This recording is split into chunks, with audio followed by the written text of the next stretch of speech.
My old Aaron snowblower has been torn apart and we're tearing down this Predator 212 engine. I'll be painting all the black components white so they all have to come off. Hey guys and gals, welcome to Garage Gear. I'm JB, and just so we're clear here, we're simply doing a tear down here for repaint. And as far as the block goes, that's staying exactly the same. We're not touching that, so let's go. So the easiest place to start is gonna be right here with my hour meter. So let's get this out of the way. Oops, swinging like George of the Jungle there. Next, we're gonna pop off my air filter cover. And again, there's no air filter inside. You don't wanna use that when you're using this on a snowblower application. Next, we're gonna remove this carburetor cover. There's 2 bolts holding it on. Here on the back, we have 2 tubes. We gotta pull these off. We're gonna slide this clamp back. Pretty much took that one off for us. Yep, that's off. And then this larger tube here on the bottom. We take a screwdriver, we can push it off a little bit that way. And she's off. And if we come around to the front, we're just gonna move our fuel shutoff somewhere in the middle there, and our choke over, and she comes right off. Now, just to keep our carburetor in place, I'm just gonna slide our bolts back on. Need a deep socket for this one. That one's as far as it's gonna go. Then from here, we're gonna take our muffler off. We have 2 screws up on top and 2 screws here on this side. These ones here, I'm just gonna use a screwdriver for and take them out. You're coming out not too shabby. You're a little rusty, only after 8 hours of use. Out she comes. And the next one, bam, there she is. Now there's these 2 side ones, and I'm gonna remove my spark plug boot first. Get that out of the way. Let go, jeez. You know, this muffler should just, yep, lift right off. Come on, baby. There we go. Little gasket to go with it. Now, if we look back at those old Tecumseh engines that were on those Aaron sno-thros back in the 1970s, I'm gonna end up painting this cover silver. If I were to paint this white, and I would of course use a high temperature paint, this would eventually turn brown from the rust. These just collect moisture, they start to rust out fast. So what I'm actually gonna do is paint it silver, because that was the color of the exhaust on the old Tecumseh engines. So that's the plan for this guy. Time out. To help this video not get torn apart by the YouTube algorithm, would you mind hitting that like button? Thank you. Next up, we're taking the gas tank off, and in order to get this off, there's a couple of bolts, and the first one that we gotta get to is right here. It's kind of in a tricky spot. We gotta use a wrench. I guess we can get the round end on it. Cool. All right, this is an 8mm wrench. Let's take it out. You're in there. Jeez. I don't really want to remove all this throttle linkage up here, so we're just gonna have to take our sweet time getting this bolt out. Funky little bolt. There's always one. It seems to be this one. And this thing's only got 8 hours on it. I'm gonna leave that loose. It should come free when we get the other bolts out. Now, the other 2 bolts are gonna be right here and right here. These look like 10 mil. Yep. Crank them out. They ain't coming off without a fight. Good. Excellent. This thing's already got some wiggle to it, but I gotta remove my tube up here at the top first. Just gonna give it a few spins. Oh, you're gonna be one of those, huh? Flathead screwdriver. There it is. That was easy. Now I have a feeling when I go to remove this entire gas tank, there is still the fuel line connected at the bottom, and I need to disconnect that. But I have a feeling there's gonna be a few drips coming out. There's always some remaining in there that just can't seem to make their way out to the carburetor. I'm gonna throw some paper towels underneath to catch the drips. I'm gonna slide this paper towel up underneath, but one other thing to make sure of, be careful with these governor linkages. You don't wanna wreck those in the process. That right there. Grab our needle nose pliers. Ooh. JB, you listening to your own advice here or what? That is a tight fuel clamp. Oh my goodness. Man, that does not want to slide down. Yeah! There we go. Is there any gas inside? No. Okay. I lied. Couple drips. And what I'm gonna do here is pop off the gas cap. And what I wanna do is take this plastic cover off of it so that way I can paint it. So we gotta bust this off. And it looks like it's just held on with a couple of clips around the outside. Around the outside, around the outside. Do you want to come out? I don't wanna bend this thing all out of whack. I wanna get it out of there. And good, got it. Just what I needed off. There we go. Kinda hurts putting it on this way. There's nothing to grab. That'll do. So last up, what we gotta remove is our blower panel. We have 1, 2, 3, 4 bolts, and we gotta again make sure we're not bumping into these linkages up here on the top. Get our first bolt here out of the way. First one out, next one up here. There we go. And out she comes. This one here on this side. Out that one comes, and then one down here.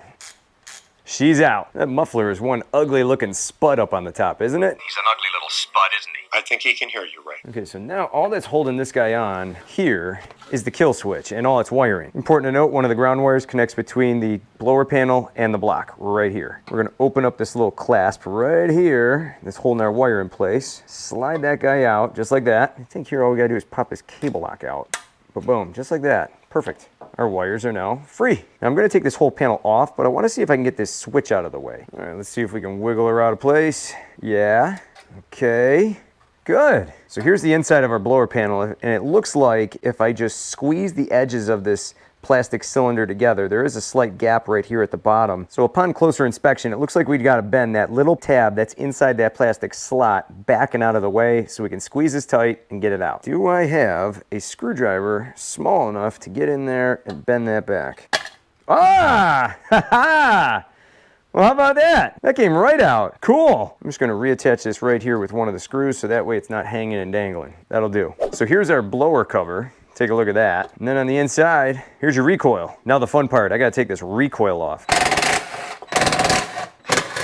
There's your recoil. So now this part is even more fun. I need to get this recoil out because I don't want to paint that rope right there with different colors and whatnot. I just want to make sure it's all the same. So this whole recoil assembly has to come out. And this is always a nerve-wracking thing because the spring's all wound up inside and we're going to have to put that back together. Shouldn't be too complicated if you know what you're doing. I hope I know what I'm doing. All right, so what I'm going to do is I'm going to pull a little bit of slack out. I'm going to stick a screwdriver all the way through, just like that. It's going to kind of lock it in place. Then I'm going to take another flathead screwdriver, get inside this handle, pop out our knot, grab this with some needle nose pliers,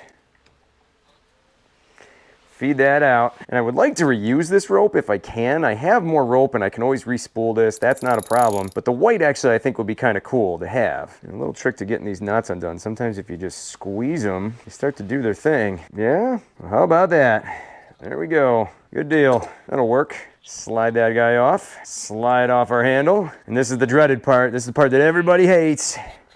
Take this out. And away she goes. We just loosened up that whole spring inside. And from here we have a 10mm bolt. We're going to take this out in the center. Hold it tight. Jeez. There we go. Here comes our bolt. Now in order to keep things from springing out, I'm just going to hold things tight here. Yep. Okay. We have a spring right there. Here's your dogs. These are the guys that push against the side and help you spin. Will she pop right out? Yes. This is the part you got to be careful of. Sometimes a spring will come flying out. Good. Let's keep that exactly the way it is. Jeez. Excellent. Now, just to be on the safe side, without this spring coming completely undone and springing out of place, what I'm going to do is take one of these electrical fittings that you use to hang a light around your house. I'm just going to place that just like that, a washer on top, and then a bolt through the middle. Now, there was a spring inside here, and I just took that out. That's fine. I can easily slide that back into place. And from here, I'm just going to take another washer just like that, place it on top, and then a little wing nut. We're going to twist this all the way down. It's going to hold that spring right in place. Perfect. Just like that, nice and snug. Spring's not going anywhere, safe and sound. And there is our recoil cover, free and clear. So there it all is, all laid out in front of you. Your air filter cover, your carburetor cover, your recoil cover, your gas cap cover, your blower cover, your exhaust cover, the gas tank, and all the assorted parts. They all fit conveniently right in one little container. All right, take a look at this engine block. This thing looks naked. Oh my gosh, there is nothing on this thing anymore. Now, if you happen to be wondering why I'm painting all these black components of this Predator engine white, the old Tecumseh engines that were on these snowblowers back in the 1970s were all white. And I'm trying to get this snowblower back as close to that look as possible. I'm gonna sprinkle on a little Aaron's orange here and there on a couple of spots to dial this engine block up a little bit, and I think that'll look pretty cool. Now, as far as this engine block goes, I'm not touching this at all. I'm gonna leave it exactly the way it is. So Mr. Engine Block, we're good with you. Again, this is a repaint, not a rebuild, and if I were to go ahead and paint the block, I would have to fully dismantle this thing, and that would be a royal pain in the rear end. So we're just gonna leave it as is. And if you're interested in checking out how this whole project got rolling, including the full teardown of this entire 1971 Aaron snowblower, be sure to check out the links down below in the description. For more cool garage gear content, click or tap the screen right here. Thanks so much for watching, and I'll see you in the garage.